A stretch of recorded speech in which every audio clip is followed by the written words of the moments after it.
नमस्कार मंडळी, आज मी बनवणार आहे फक्त 1 वाटी तूप मलाईपासून, जी मी 8 दिवस साचवली होती. त्यापासून खूप छान असं बटर. बाजारामध्ये बटर मिळतं, पण घरातल्या बटरची टेस्ट वेगळीच असते. त्यात तुम्ही मीठही ॲड करू शकता. सो मी इथे 1 वाटी मलाई घेतली आहे आणि त्या 1 वाटी मलाईला मी चांगलं फेटून घेतलं. ही प्रोसेस इझिली मिक्सरमध्ये पण होते, पण मला ही प्रोसेस अशीच करायला आवडते. सो याला वेळ भरपूर लागतो, 10 ते 15 मिनटं. सो ही मलाई आपण एकाच साईडने चांगली फिरवून घ्यायची. मी ही चमच्याने फिरवते, तुम्ही बीटरने पण फिरवू शकता. तर सतत फिरवायची ही मलाई. हे गाईचं ताजं सायने मलाई बनवली होती मी.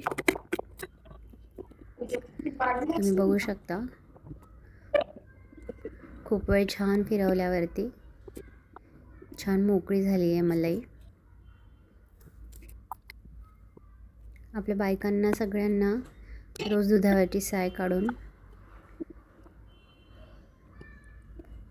तूप काढण्यात आणि बटर काढण्यात फार एक वेगळाच आनंद मिळतो.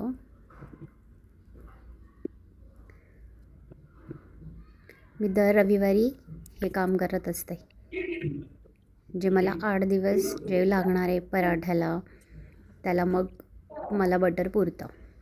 आता त्यात मी आईस टाकून घेतलं आहे.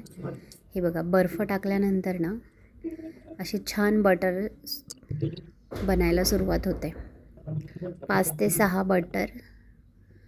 6 आईसचे क्यूब तुम्ही टाकू शकता.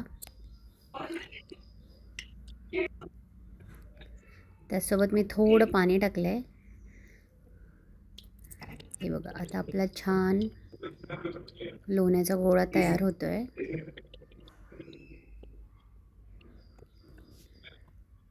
एक ग्लास पाणी टाकलं आहे मी आणि बटर.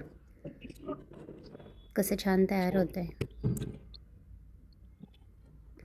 हे बघा, अवघ्या 20 मिनटात, 15 ते 20 मिनटात आपलं फक्त 1 वाटी साईपासून जवळपास 1 वाटी बटर तयार केलं आहे मी.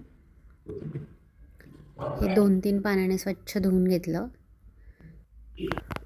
दुधाचं कच्चं पण राहत नाही किंवा दुधाची टेस्ट येत नाही बटरला. याच्यात तुम्ही मीठ टाकून सॉल्टेड बटर करू शकतात किंवा तसंच यूज करू शकता. सो नक्की ट्राय